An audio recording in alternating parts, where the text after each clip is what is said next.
Welcome to the American Roadrunner Podcast. Yep, pretty excited here today on this, the American Roadrunner Podcast. I'm your host, Mr. Bob Marshall. And I'm your co-host, Brian Phillipson. Here we share stories from the road on our two-wheeled motorcycle machines. And today, boy, we got some really good ones. We got one Mr. Fellow Podcaster Danger Dan Shop Talks here on the show. Before we get started, though, we do have to tell you about some of the places where you can find us. Our website is AmericanRoadrunnerthebook.com. If you want to listen to this podcast and every other episode we've done in the past, we are at AmericanRoadrunnerPodcast.com. You can find us on Facebook at American Roadrunner the Book. Now, Roadrunner is going to be two words when you search that, American Roadrunner the Book. On Instagram, you can find us also at American Roadrunner, but this time Roadrunner is all one word, American Roadrunner. If you want to email us, tell us what you think about the podcast. Love it, hate it, share it, subscribe, do whatever. Our email is AmericanRoadrunnerthebook@gmail.com. All good things about to happen. Yes. Enjoy. And as promised, we're very excited here on this, the American Roadrunner Podcast, to be interviewing one Mr. Danger Dan with the Shop Talk Podcast. Mr. Podcaster, Chopper Runner, and excited personnel, Mr. Dan. How you doing, sir? I'm doing good. How are you? Well, it's been a little cold here lately. We're not used to that. I've had to wear layers when I ride around. How's the weather been in Texas for you? It was windy today. I rode around a little bit. I hadn't ridden my chopper in probably a month, so it was actually really nice. Yeah, and you're up in Fort Worth, aren't you? Yeah, I'm outside of Fort Worth, about 30, 40 minutes west. West? I got you. Yeah, Weatherford, Texas. Nice. Well, good. Well, I got to tell you, it's probably, as the audience would know, very exciting to hear a fellow podcaster and chopper enthusiast. Very excited to have you on here. I reckon nobody else has ever had you on their podcast before. Am I popping your cherry on this one? No, I got to take that from you. You're not popping my cherry. Nice. But I've been on a couple others. One of them was the Riders on the Norm. Okay, yeah. I know that one. Yeah, they did a handful of episodes over a year or two, and then another guy out of the Metroplex named Chase on the Fast Life Garage podcast. That was an interesting one. Yeah. I feel like I clammed up, like I tried to podcast him, and he ended up talking the whole time. Nice. It was an interesting situation, to say the least. No, I haven't heard of that one. I'll have to check that one out for sure. What's it called again? It's called the Fast Life Garage Podcast. Freaking A. That's great. That's great. Well, I reckon your podcast has been doing pretty good because you got this bike giveaway coming up. Yeah, I'm stepping out on a ledge. Yeah. Hopefully it's going to pay off. But yeah, I'm going to give away a Sportster. I found a relatively cheap 2001 1200S right for $1,500, and I bought that with money that came in through my Patreon. Holy heck, your Patreon's doing okay. Good job.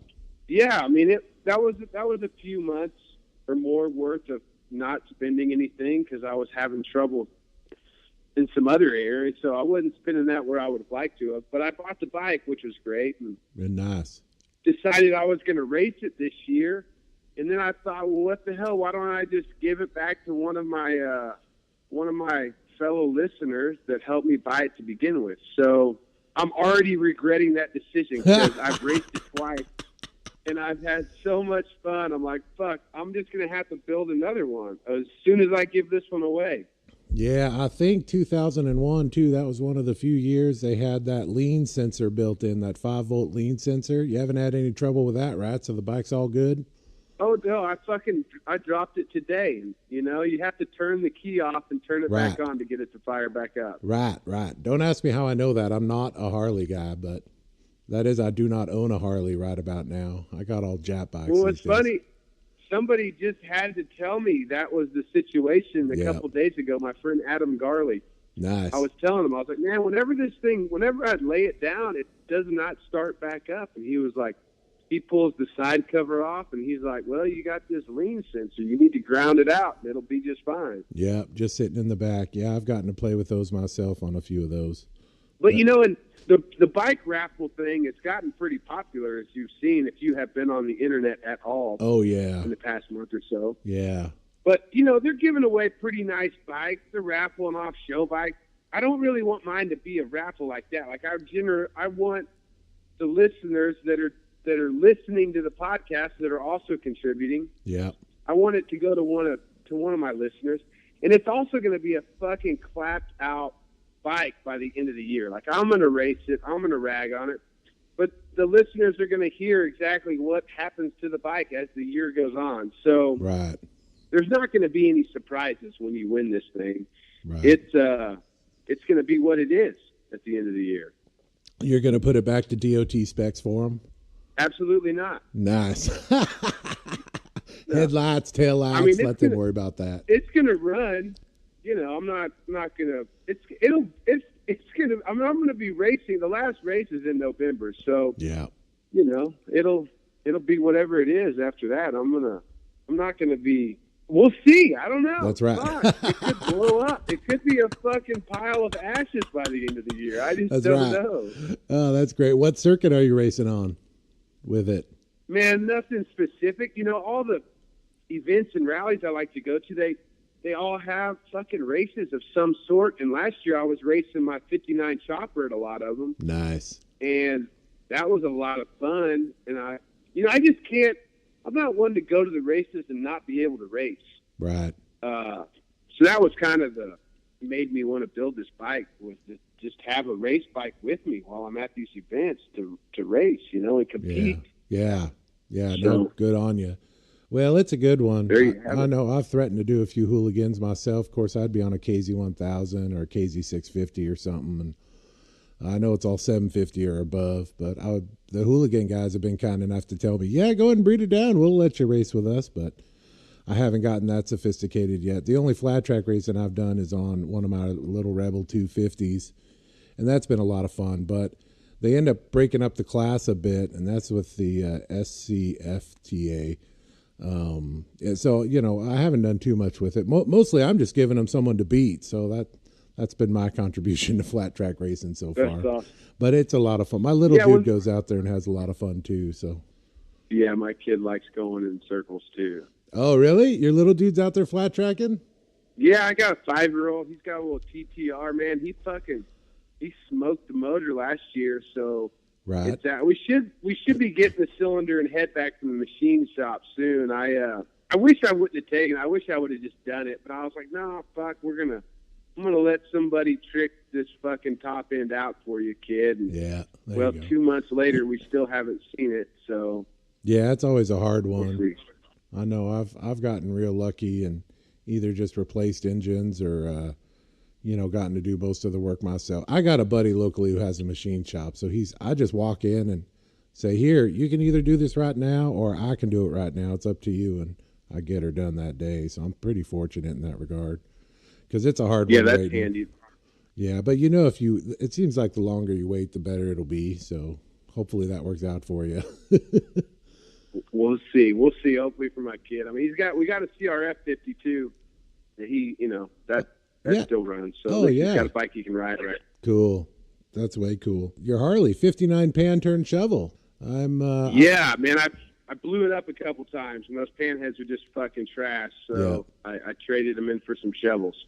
Well, I'll get a little personal, and I'll tell you that's the same engine my pops had in his chop that I grew up with, and so I grew up with this slung out little wheel in front, back brake only. He had a mousetrap on it, so he had the regular hand clutch, but I can tell you all the ins and outs of that engine because the engine was right at my eyesight, when I was a little guy. So it was real nice to touch everything and see how everything works when it wasn't hot. But, boy, it had to be – and I write about this in my book, how exciting it was to watch him jump that thing to life and how strange it looked because it had no shocks in the back. And, he'd just go bouncing down the road, bouncing down into the gutter, into the street. And it was pretty exciting. So I can imagine your kids get the same excitement watching you on that thing. Oh yeah, they hadn't heard it run in a month, and when I came back in, I was like, "You guys hear the fucking chopper?" And they both came over and gave me big high fives. They were Right. like, "Hell yeah, Pop!" That's sweet. That's sweet. Well, good.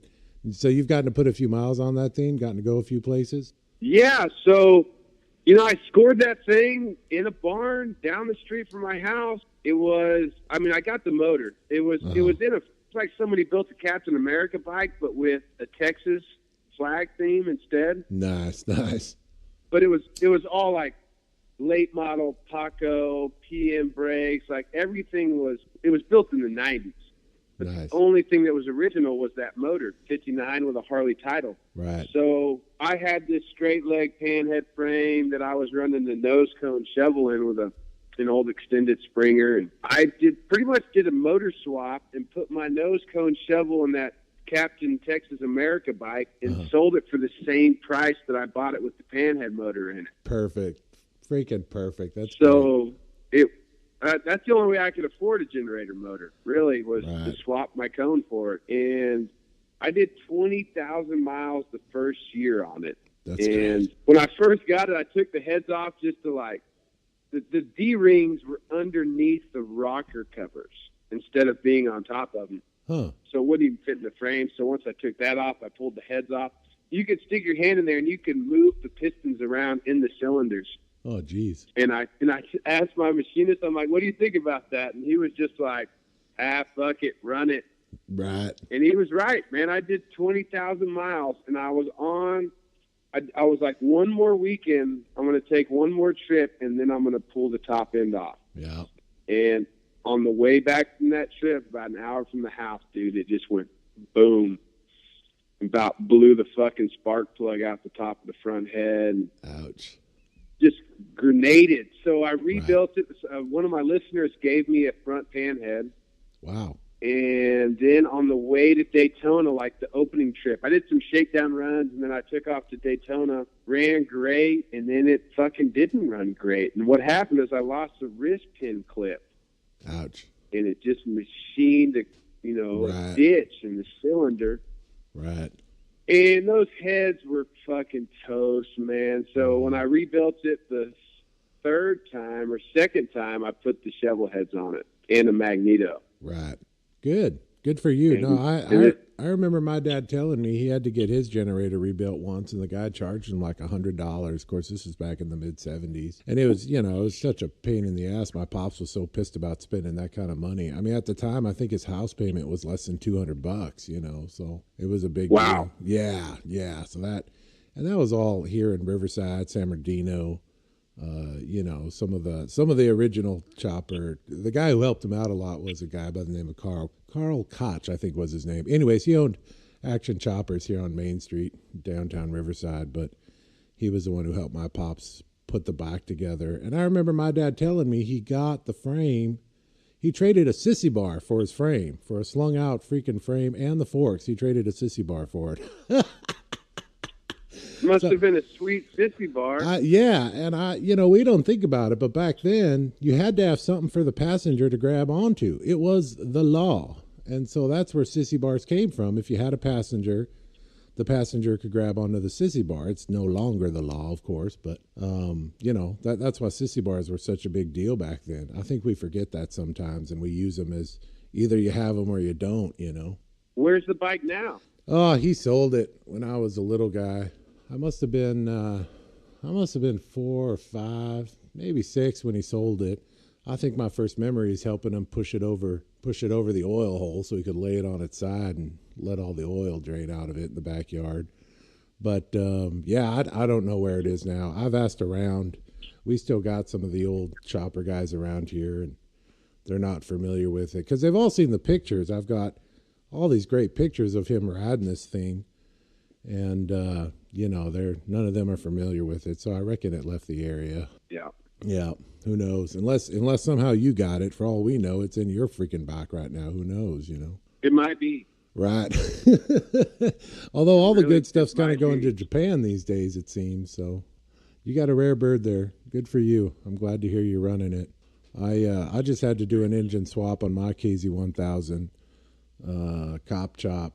That my book's kind of written around. the one that I've raced in the Yeah. Stampede and whatnot. Yeah, so that's nice. It's all done. The engine did real well. I was a little worried about it, but it performed well. I took it for a ride today. I'm pretty excited to have my Cop Chop back because it was down for a few months while I found another donor engine. So Yeah, one of my favorite choppers here in Texas is my buddy Billy Frank out in Henderson. He's got a KZ1000 chopper, and he's had it Nice. for 20 years, I think, and he's ridden that thing everywhere. And man, that 4-into-1 exhaust makes my fucking Harley sound like it was made at play school. You know, Isn't fucking that for great? little kids, dude. yeah, His bike is so fucking tough, dude. It sounds so mean.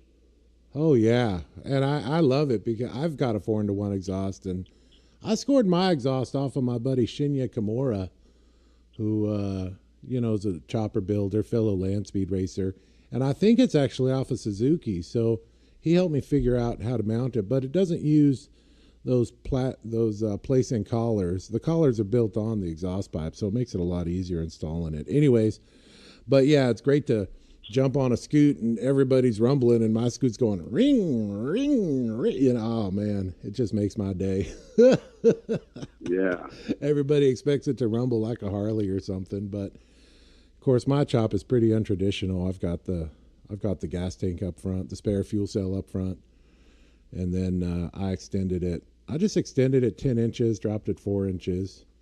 So it's pretty bare bones, but I've got an oil cooler on it these days. When I first put it together several years ago for the Stampede, I had like a panty dropping horn on it and a few other weird things, but as long as I got a cigarette lighter, as long as I got a cigarette lighter and a freaking coffee cup holder or 3, that bike has 3 coffee cup holders, but whatever. I like to keep it simple. 3 coffee cup holders? Man, I get thirsty out in the middle of nowhere going 24/7, You get thirsty. Do you keep coffee in all of them, or you keep like fucking moonshine in one, coffee Nice. in one, and water in one? Yeah, it's pretty much just coffee and water. The third one's for a passenger if I'm lucky enough to have one. Gotcha. Right. I can't imagine you're taking any passengers on the Stampede race. No, I haven't done that, but I have had passengers on it for other treks, but no, for the most part, it's just been me and the bike. The bike's pretty. I mean, I built it around me, and I know Chopper Charlie and I were chatting about that a few podcasts ago. Everyone thinks choppers, are built to punish people, but they're really built around us, and we find a way to make them Yeah. comfortable. I promise you, my chopper is a lot more comfortable hauling ass cross country than my Goldwing is. The seats built around, everything's just built. I just built everything around me. No, I do know. I mean, my chopper, I think it's great. It may not have suspension, but about 12 psi in the back, dude. You don't run into the fucking potholes. Yeah, that's I right. even put a wide glide on it here in the last year, so I don't even have a Springer anymore. But the Springer was great too. Like, I always hear people bitching about how bad those are pogoing around corners.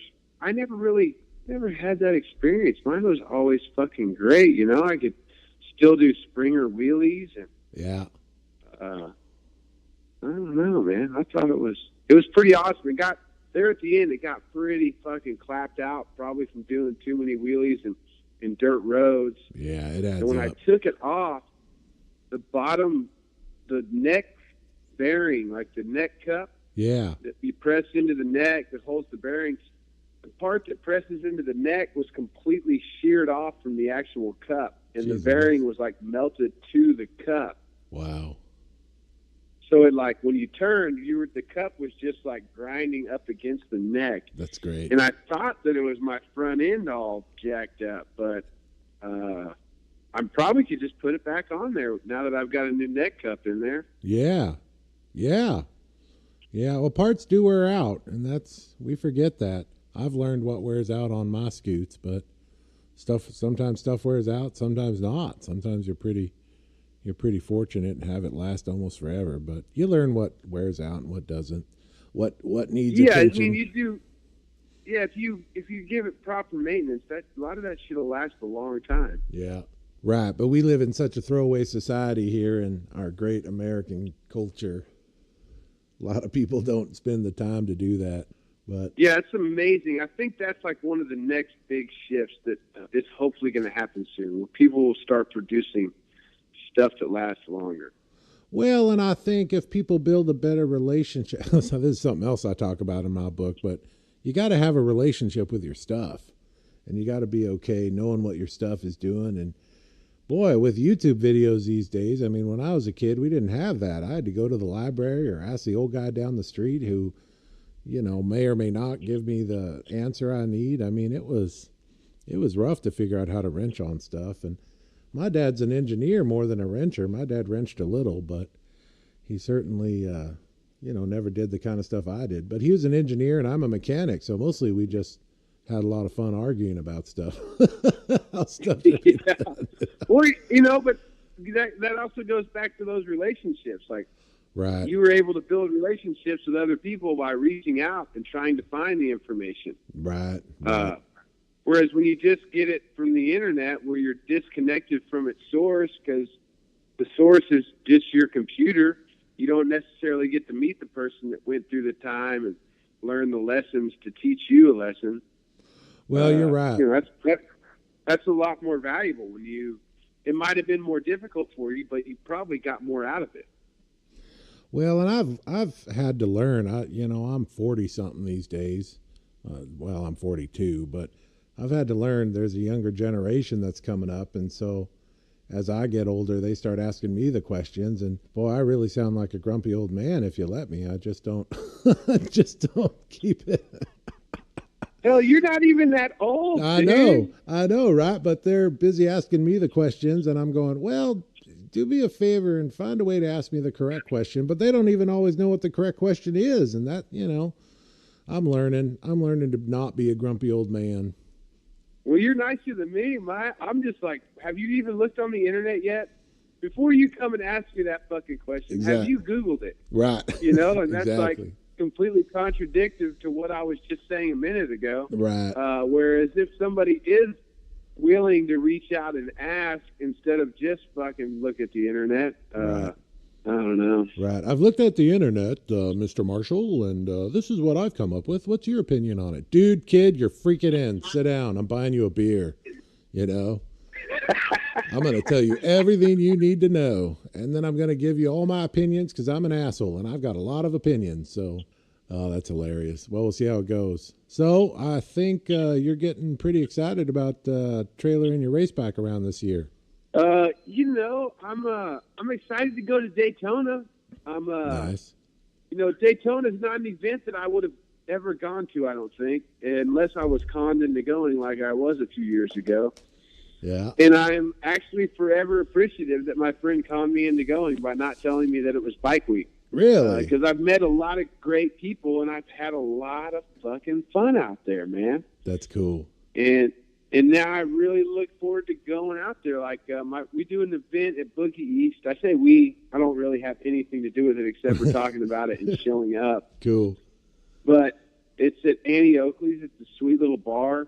You got Willie's Tropical Tattoo. They do a show on Thursday. Nice. They started doing the Sons of Speed racing a couple years ago. I've gotten into Supercross over the past few months, so I think I'm going to try and break into the Supercross race while I'm there. Oh, that's nuts. Good on you. Yeah, and they're doing some hooligan racing, but they're being a little snotty about it. I don't think they're going to let any amateurs race, and I'm not trying. I mean, I am trying to race with the big boys if they'll let me, but I don't think they're going to. They've already filled up. Yeah, I think a lot of times they'll have 40 people, 20 people per race, right? I mean, it gets a little hectic. Yeah, I mean, they drew the line at 30 people. They got 30 entries. Okay, so well, that's cool. And that'll be at the American Flag, like the AFT race, the big boys. Cool. So, what have you been doing with Supercross? Yeah. You been hitting that track there? Oh, you've been hitting a track over there? Or? Yeah, we got a track here that I hit every once in a while. Man, I guess now that my kid's been riding, I've been riding a lot more dirt, and I fucking love. I mean, that's where I started, was riding on the dirt. That's cool. And I got away from that as I got old enough to drive and drink and smoke dope. Right. And then I got into riding on the street, which I really enjoy. And it was, one thing I always wondered was like all the guys that I grew up riding dirt bikes with, none of them have road bikes. Huh. Like none of them ever made the switch when they got old enough to have a street bike. None of them ever did it. Huh. And I was always kind of curious, but now that I've gotten back into riding on the dirt, I know exactly why, because riding on the dirt is so much fun. Yep. And you don't have to worry about other fucking people in their cars. Yep. And right. It's just, you can't, I don't know. I think that has something to do with it, where they don't get the same thrill by just kind of riding on the street when they're used to ripping around in berms and throwing dirt and jumping over shit and like not having to stay on their side of the road. Right. So right. I think that's why a lot of them never made the switch, because it wasn't as appealing. But since my kid's been riding, we got him the mini bike, got the younger one another mini bike, and then I borrowed a big bike from a friend. And nice, dude, I'm just ate up with riding in the dirt again. That's another reason I turned that fucking Harley into a dirt bike. That's cool. Oh, that's great. Yeah, no, I had a roommate for a while, and her wife moved from San Antonio to hang out with me for a while, and I had met her through some friends in Austin. Well, an ex-girlfriend I had in Austin. But anyway, she was really good at motocross, and boy, she would just fly through the air. It was terribly exciting, and she was in her early 20s, but she was always happy to jump on a street bike, and she had explained to me that there is a big difference.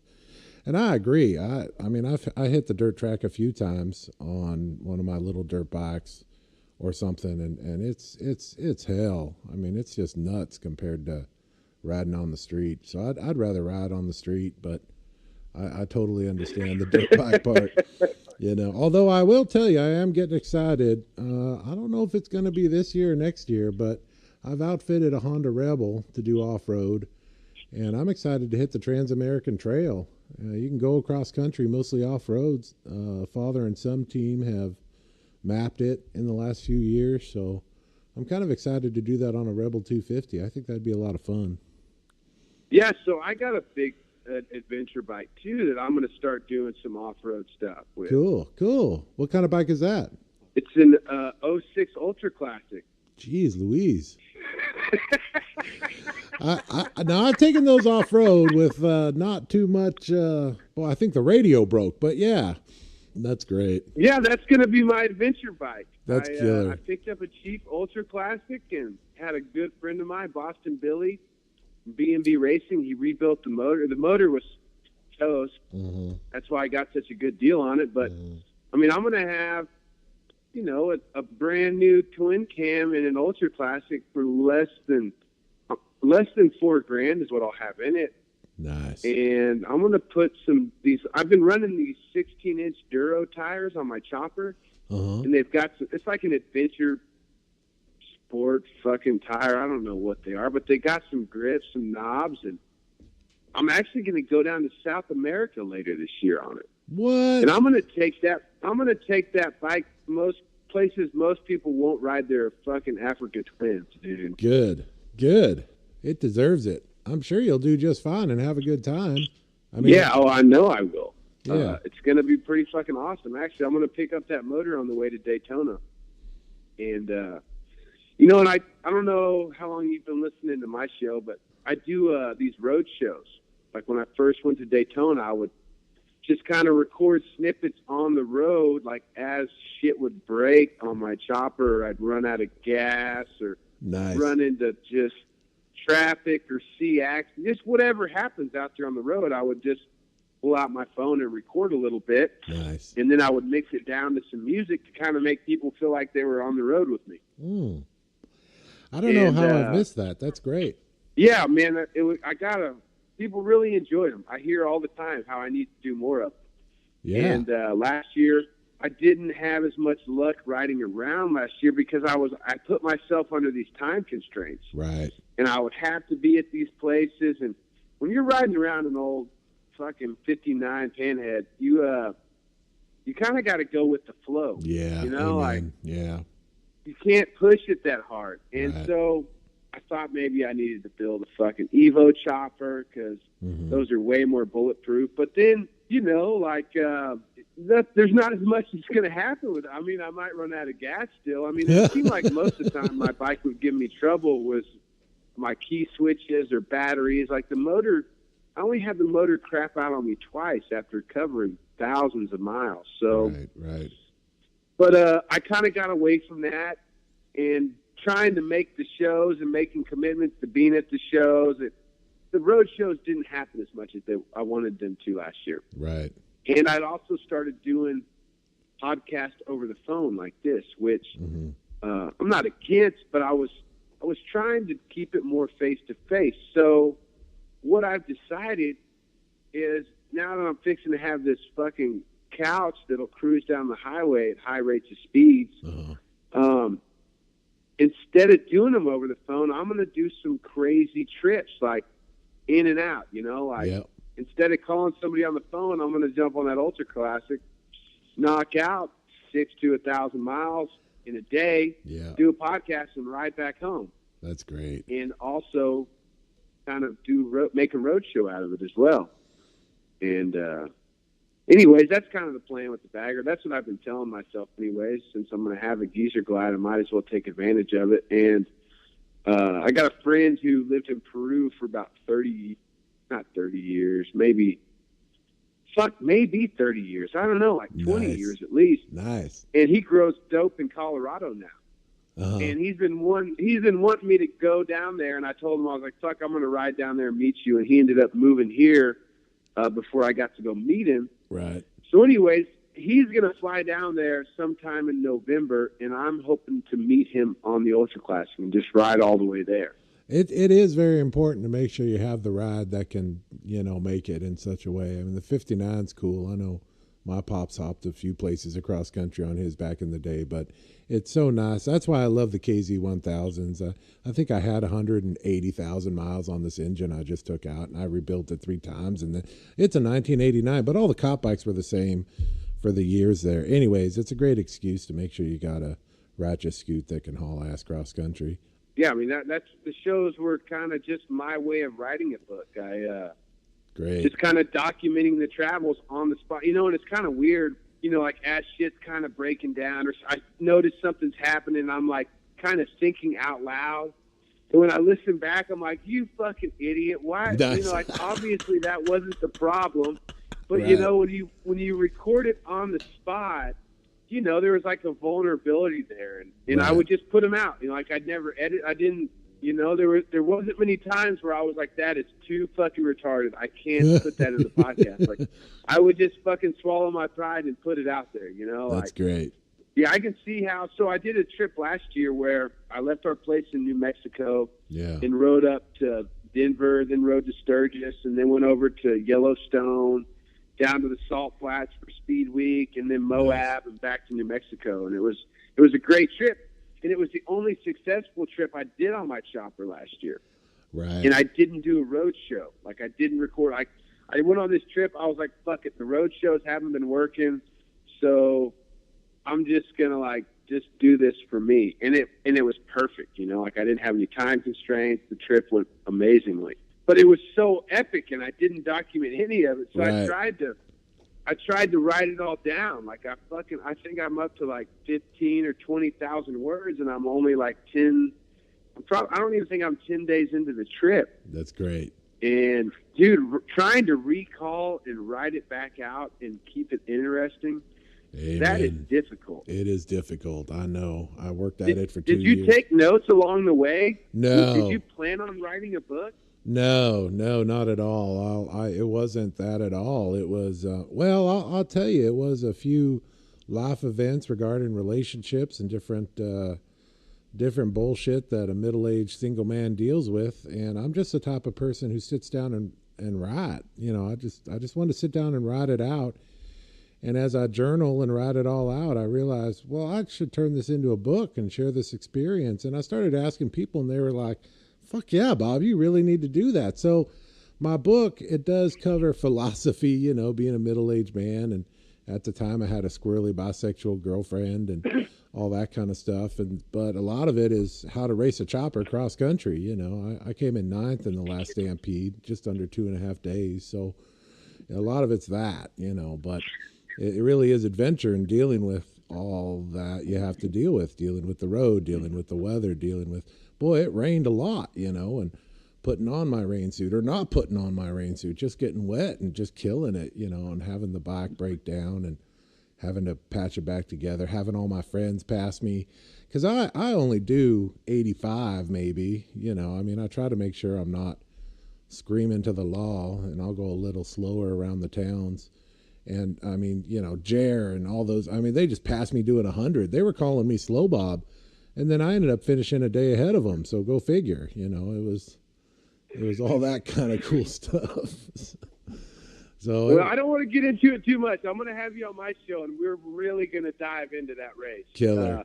Yeah. I was just curious if you had planned on writing the book ahead of time, because trying to recall that trip, yeah, like it's just so difficult. Like, and then I'll talk to somebody about it, and I'll recall more shit, and I'm like, I gave up because I thought I was doing such a terrible job of writing everything. Yeah. Well, you could always write it in shorter stories. I mean, that's one benefit about what we're doing here with American Roadrunners. I've got the website, and so I've got a great place for people who want to share their stories to write it out.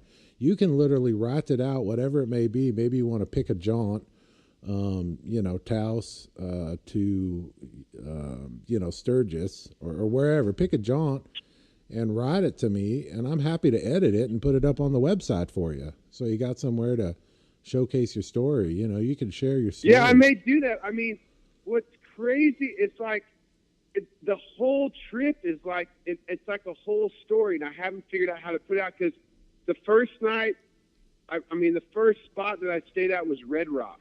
Right. And then at the end of the trip, I stayed in Moab at like a different set of Red Rocks. Right. You know, and right. it's like the way the whole trip happened, it was just fucking amazing. And it's like, it's just so much, I think. And so I've been writing it like day for day, detail for detail, where I know a lot of it needs to come out, but I feel like if I write it that way, it helps me find everything, and then I can, you know, it's going to be a mess to edit. That's for sure. Well, and that's okay. There's all, you know, we all have different styles of writing. I like to do what's called seat of my pants writing or pants writing, where I'll just sit down and start writing, and then when I'm done doing that, then I go back through and you know, do a grammatic edit and make sure everything's cool. Then I go back through and figure out, is this what this wants to say? Is that what that wants to say? And is it really worth reading? Is it something I would read? You know, and that's what I'm interested in, because I'm working on my second book now, and I'm having a really good time. Oh, shit, you're doing it again? You oh, didn't yeah. get enough on the first one? No, I'm doing it again, man. Yeah, and the second one is, I think, even better. Well, I think just because it deals with you know, last year going up to Sturgis, I did a ride 1K in a day on the way there with my pops, and then after Sturgis and hanging out with a bunch of friends there, I headed to the east side of the state to Aberdeen to my family's plot, and I put my pop's ashes in the family's plot, you know, and I did it all on his motorcycle, so he was riding there in the saddlebag the whole time. And yeah, that's awesome. I heard you tell that story on the previous podcast. Yeah, it really, you know, it really meant a lot to me to get to do that for my pops, and it's just a promise that I made to him, and so I kept it, and that I buried him in his saddlebag. So that scoot of his only has one saddlebag these days. So anyway, so that'll awesome. Be the second book, give or take, and you know, different funky stuff that's going on in my life, and how do I. Well, that'd be a good one. I mean, how does one take all the time off to do, you know, because I do land speed racing as well, which takes time, and I love to travel cross country, and I got a few good shows I'm hitting this year. I work for the government myself, and so I turn all my overtime into time off, and that's how I get the time off. I don't know. How are you doing it? You got one of those government jobs, huh? Yeah, let me hear it. Guys. I've heard it all. Bring it on. Three guys leaning on a shovel and one guy digging. Yeah, we put our pockets upside down so we can lean on the shovels just right. We don't even have to put our hands on the shovel to lean on them. It's a good one. No, so, you know, before I decided to settle down with the family, Yeah. I travel with the band. You know, I'm used to like. Oh yeah.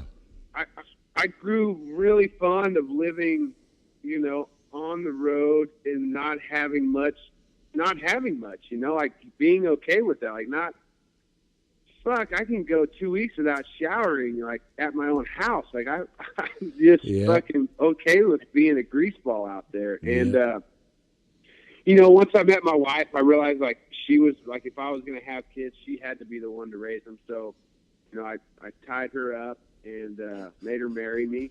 Perfect. And then we had our first kid, and I slowed down, and I got a job and made some money one winter working up in Wyoming. Nice. And it was the first money that I'd ever saved, man. I had a little over 10 grand, and I came back from Wyoming, and, you know, the kid was about to pop out, and I told my wife, I was like, you know what? I cannot look like a pussy in front of my own son. Yeah. I need a fucking motorcycle. Yeah. So I went and blew all that money I saved on a fucking Harley Softail. Cool. Like a 2007 Heritage Classic. And I was broke again. But I had a motorcycle. That way, Yeah. you know, I was teaching my son. You know, I didn't want him to see me without one. And then my dad came to me and asked me if I wanted to start flipping houses because he didn't like the oil field work, you know. I think he wanted me to be closer to the kids. Yeah. And not something so dangerous. His thought of oil field work was what, you know, I think what his brother did back in the day when it was like really, really right. Way a rough lot neck. more dangerous. Yeah. You know, like they've cleaned that field up quite a bit. Oh yeah. And so I took him up on that. We flipped some houses and Cool. we did all right with that. And I was still playing with the band, so a couple months out of the year we would go on these short tours, and I started taking my motorcycle and my guitar and my skateboard. Nice. And man, that is the way to tour with the band, dude. Amen. Is do it on a motorcycle. And when we did that, it kind of like that motorcycle like put a wedge in the band. It kind of drove us apart because when you're out on the road with your band, you're like, you know, you're like on a team, you know, like you're out there together. Yep. And when I'm just like, after the shows, I just say, peace, I'll see you guys in the next town, and I take off on my motorcycle. I think there's a little bit of animosity there, you know, when they're just stuck together. Right. And it drove a wedge, and I ended up just leaving one day on the road. And Yeah. I was a long way from home, and I just rode home. Yep. And I hadn't played music again since then, and I was drinking heavily, man. I got 5 DWIs. I got my last DWI like right before my second kid was born, and decided that I needed to clean it up. So I quit drinking. Good on you. I got rid of the new bike, and that's when I traded my twin cam for a shovel head. I thought I needed to spend more time in the garage wrenching than I did out, you know, traveling around. Oh yeah. But I guess the road kept a calling, dude, and I That's got right. that fucking shovel head tuned up just right, was able to start traveling on it. But when I quit the band, there was no like creative outlet, you know, like I wasn't creating anything. I wasn't like putting stuff out there. And when I was doing that house remodeling and flipping, and I did that house in New Mexico that my dad had bought, and I was traveling back and forth listening to podcasts. Nice. And Joe Rogan, he was like the main one I was listening to, and he'd have all these comedians on back then that they had never been on a podcast, you know? Uh-huh. And they'd always come in and they'd be kind of nervous, like, oh, I don't know what this is, you know? And fuck, 20 minutes in, they'd be like, damn, this is great. And Joe Rogan would always say, man, you should start your own podcast. Uh-huh. And although he wasn't exactly talking to me, he was talking to me. Right. And I was like, man, I know a bunch of colorful people. I should start my own podcast. So I did. That's great. And that's what kind of kicked the podcast into gear. And I started doing that, doing the road shows, and it started building, and I started getting a following that I thought was probably marketable to to maybe a company might want to sponsor my podcast. But one thing I've always been held a lot of pride in, like who I work for. Right. You know, like if I'm making you money, I need to believe in like the way you live your life. You know, like what you do with that money I make you. Yeah. And for any company that was like big enough to give me a chunk of change worth me jabbering about for 30 seconds at the beginning of every podcast, you know, those companies are too big. Right. And I just, you know, I reached out to a couple and, you know, not any response that was, you know, that made me think there's a possibility. And I came up with the idea, thanks to my sister-in-law, of starting a subscription T-shirt company. Right. Where I feature motorcycle shops from around the country. Mm-hmm. Every month I feature a new motorcycle shop from around the country. And, you know, I find these shops because they've helped me. They've helped somebody I know. They've they've helped me on the road, or just, you know, they're giving back to the community.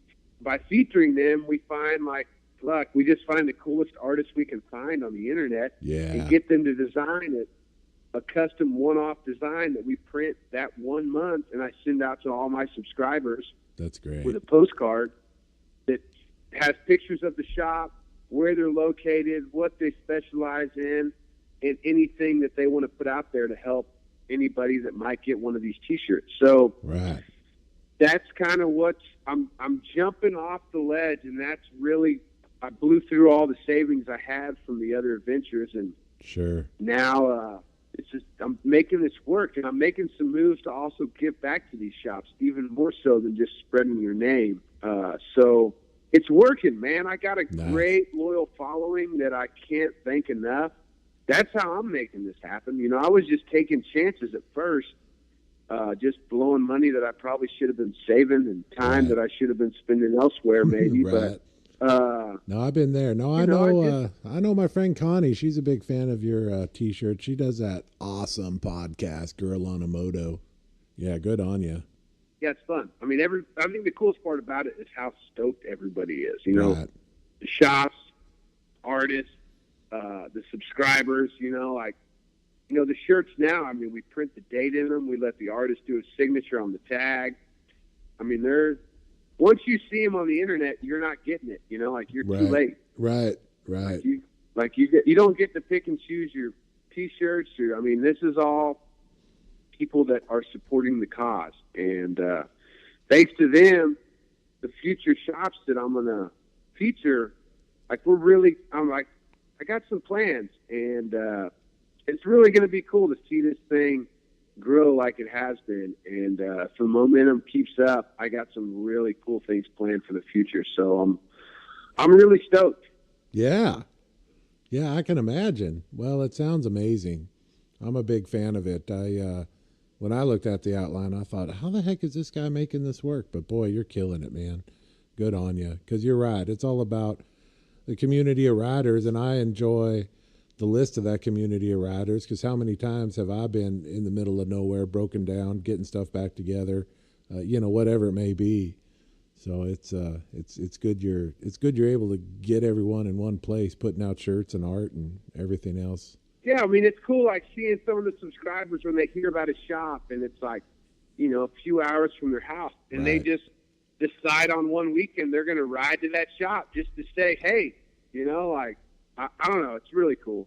And then, you know, seeing those shops help out, like, it's just really cool the way everybody's come together and really embraced the idea. And it's really becoming a club. I mean, I call it a T-shirt subscription club, and it's, you know, for lack of better terms, it's like a motorcycle T-shirt club. That's right. That's right. That's good stuff. It really is. I mean, when you see somebody else with one of these T-shirts on, you know how they got it.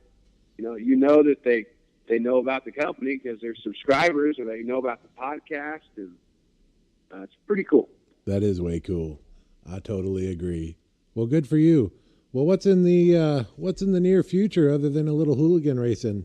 Well, Daytona, like I said, yeah. And then after Daytona, come back and we have Giddy Up down in New Braunfels. Oh yeah, which I'm is always just a fucking great show. I talked to Velarde today. He's actually coming down for that. Is he? He's willing to make it? Last time I talked to him, he was.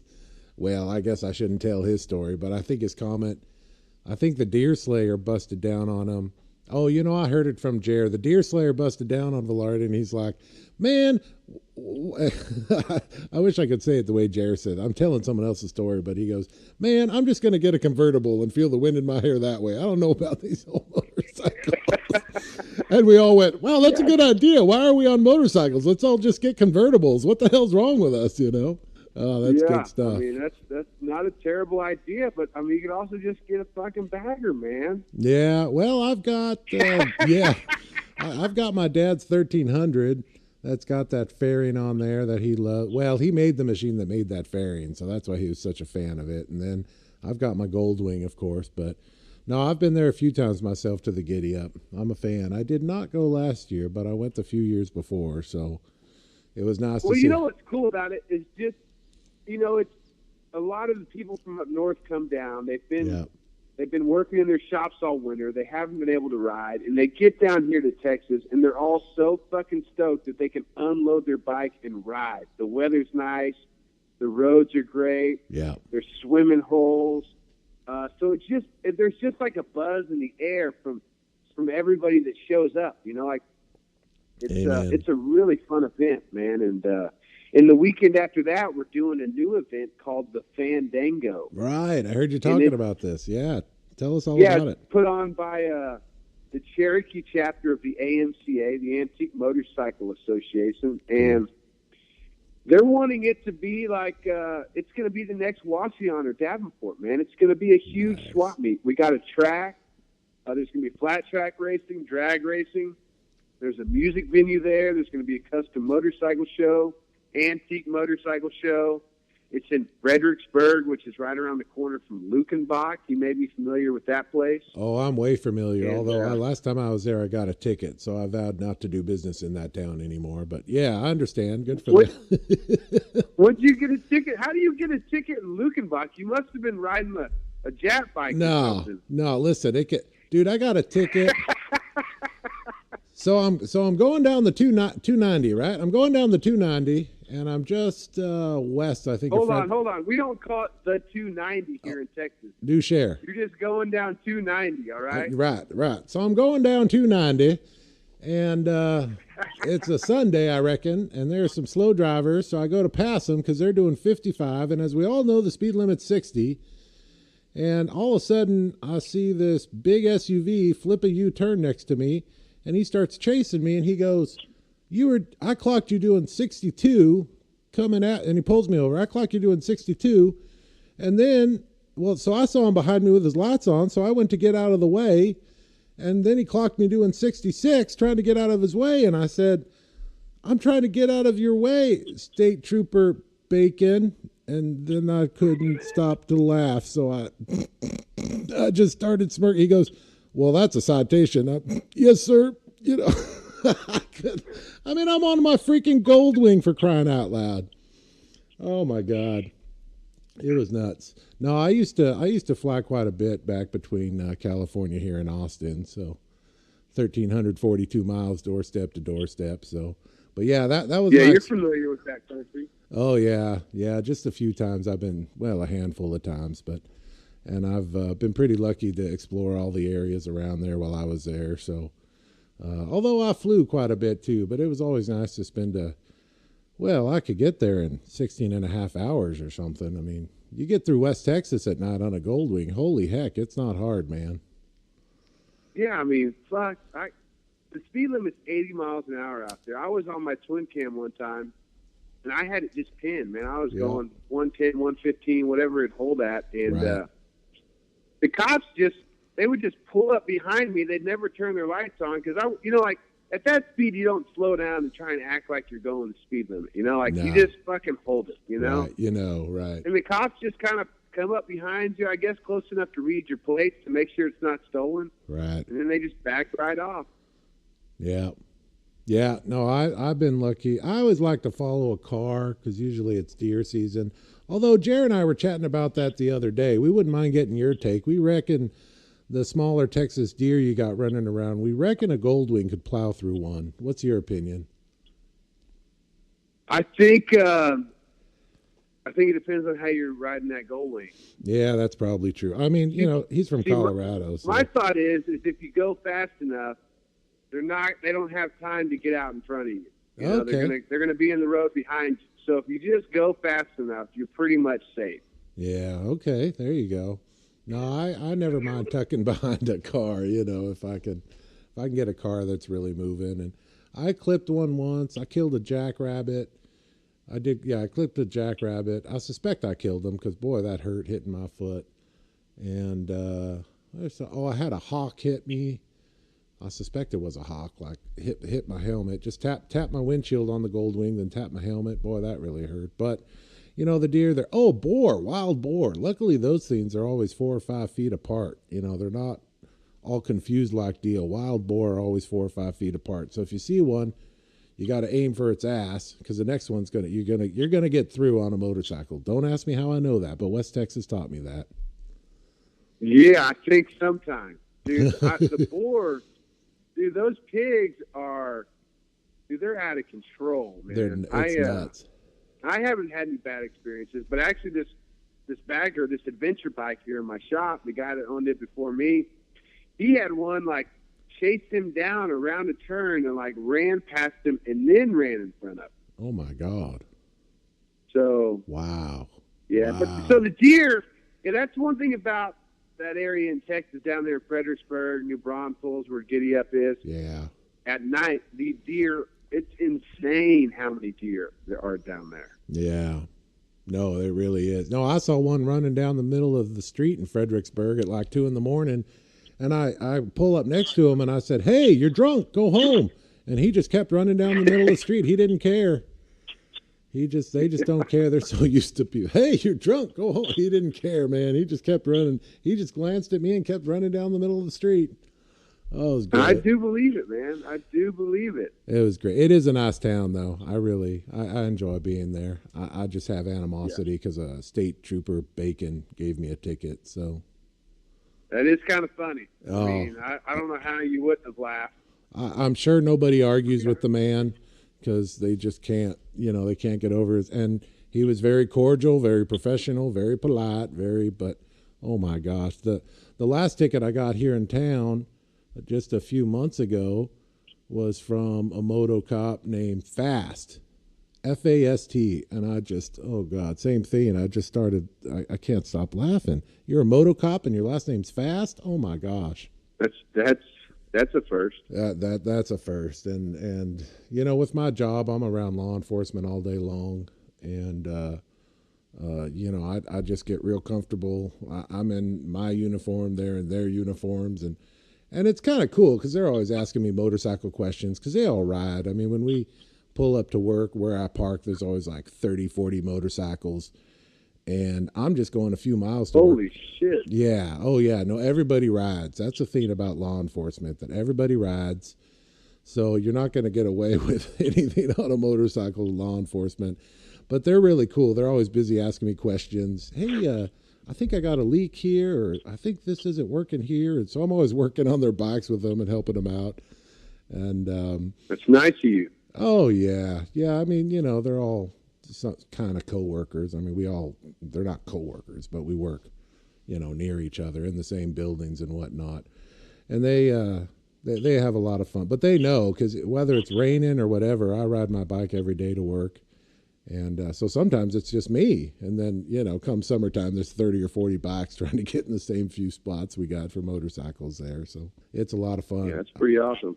I don't know if you've heard, but I own a few motorcycles, so it works to just kind of ride a different one every day to work. Yeah, that's the way to do it, is to have multiples. Right. They're not girlfriends. You can have lots of them. I got multiple bikes and one license plate right now. Oh, no. You know what bike I picked up last year? It's a 79 XT 500. Whoa, all right. Now you're talking. Yeah, just a little fucking thumper, man. It is a fun bike, dude. That's cool. That's way cool. Good for you. But I reckon you got to do inspection tags down there, right? They put inspection tags on the plates, I think, in Texas. Is that right? Nope, not anymore. I just have an antique plate that goes on all my bikes. That's great. 59. That's great. Well, I'm not going to laugh. It's tagged to where it'll last till 2023, but it's probably not going to make it through this year before I have to go get another one. Yeah, I got you. Yeah, I probably spend about $3,000 a year here in California keeping everything registered. So it's a pricey venture. Bless, dude. Yeah, it keeps getting pricier. So I've moved a few of them around, but a good handful of my bikes I just use for specific racing. So a lot of them I don't need to register. They're all, Gotcha. yeah. So that really helps. Yeah, I think I'm going to make a trip to California at least once this year. Cool. Let me know. Maybe more than that. But after Fandango, the next big event I got to talk about is Run to Raton in New Mexico. Oh, yeah. I remember a few Phyllis Stampeders did that last year. How's that work for you? Oh, man. I mean, JP Rodman, dude, he is just one of the nicest dudes out there. Cool. But yeah, I met some of your Stampeders at the last year, or maybe even the first one. I think there was. I think I met Jared. Maybe I met Jared in Sturgis, or maybe it was Run to Raton. Hell, I don't even remember now. And AJ. Yeah. They all start running together. And then I met Aaron Bowen on the way to Sturgis last year on the highway. Yeah, old Skip. That's cool. And yeah, dude, the Stampeders. You guys are out there, dude. I see y'all on the highways and at the events. Oh, yeah. I was telling Jer I would love to do a podcast with every single person that ever competed in the Stampede. Well, there's probably only 100 plus of us. Some of us are hard to find, but there might only be 100. Oh, we came up with a number once. We said it had to be less than 150 and more than 100. I'm sure. I mean, it's all Nomad Charlie's fault. You know, Nomad Charlie would have all the names and numbers, I reckon. And EDR, you going to be down in EDR? So that's where my planning stopped because I Cool. wasn't able to pull the trigger. I'm not 100% on that yet. Yeah, no worries. Well, it is another country. It can be a bit of a hop, especially from your vantage. So Yeah, I mean, like I said, I'm going to go a lot further than that in November. cool. So I think while everybody goes to EDR, I'm just going to go ahead and go to Mexico myself and get my teeth fixed. Cool. Get a nice fucking gold tooth put in. Nice. That'll be good. Yeah, I heard you mention something about it. That'll be cool. Yeah, I think that may be what I do. While everybody does the EDR, I'm going to go on my own El Diablo run. There you go. Perfect. Well, if you end up making it, I know we got a room. I reckon you might have to share it with 28 other dirty riders, but we have a good time. And I know it's always a juggle for me, too, with my land speed racing. With my land speed racing club, I still serve as sergeant at arms, and boy, I might only make half the meets at El Mirage. I may or may not make Bonneville. I mean, planning it is always hard because I think you end up going through a shift. You know, you go from bag and bike to, my excursion and the trailer, with the racing bike on the back. I mean, it really is a shift. I mean, you're traveling, but getting everything lined up can definitely be a hustle. Yeah, man, I fucking had so much fun at the Salt Flats last year. I didn't know That's I was good. going to have so much fun. It's good. It's crazy. I would love to hang out for that whole week. Oh, yeah. Well, it gets a little, you got to be good to yourself because you bring a lot of sunscreen. That's all I'm saying. The Salt Flats will kill you if you let it. Yeah, fuck, I was out riding around with my shirt off on my chopper and just had an amazing time. That's good. Early in the morning, though. Yeah. No, that's good. I know my pops and I and my little dude, I think my little dude was 3 or 4 the first time he went up there racing with us. So he's 12 now. He's almost getting too cool to hang out with Dad, but he's still a good crew chief for the racing team. So. Well, that's handy. Oh, yeah. Don't worry. Your little dude will be into it.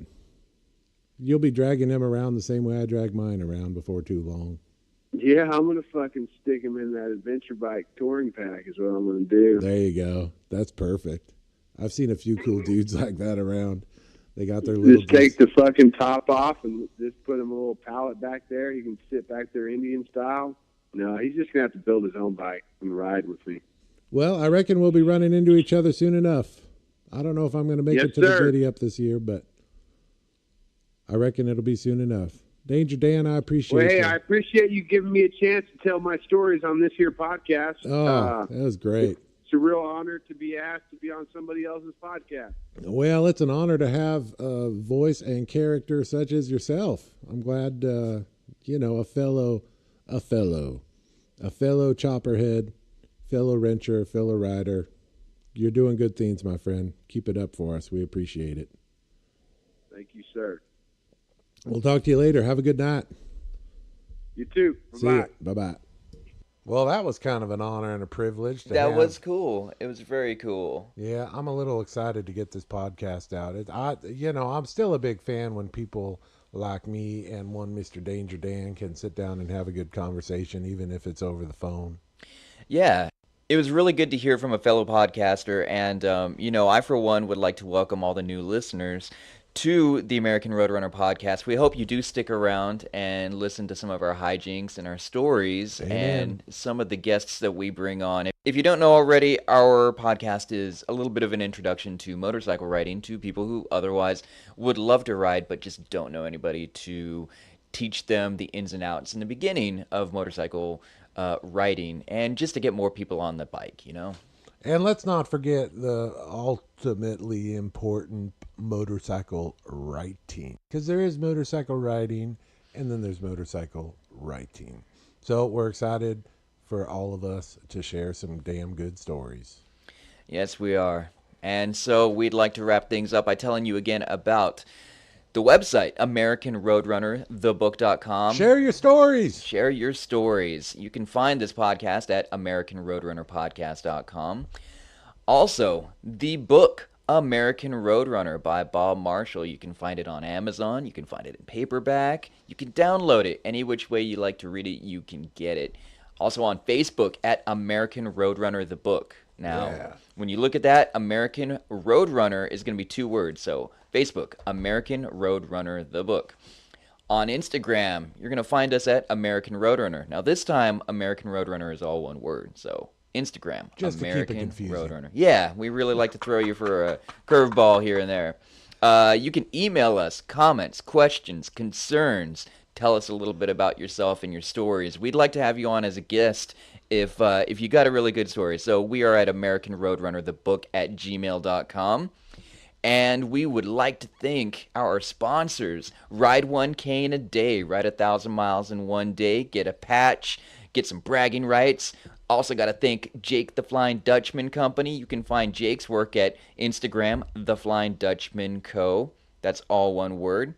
And bowmonster.com, where you can find all the artwork that is on the cover of American Roadrunner the book. You can find all the other really cool stuff that Bowmonster does. So much more. That man does good stuff. Yeah. And of course, our intro and outro music by Meek off their album Red Sprite Lightning. It is Here We Are. Enjoy the road, my fellows. Yes, thank you very much.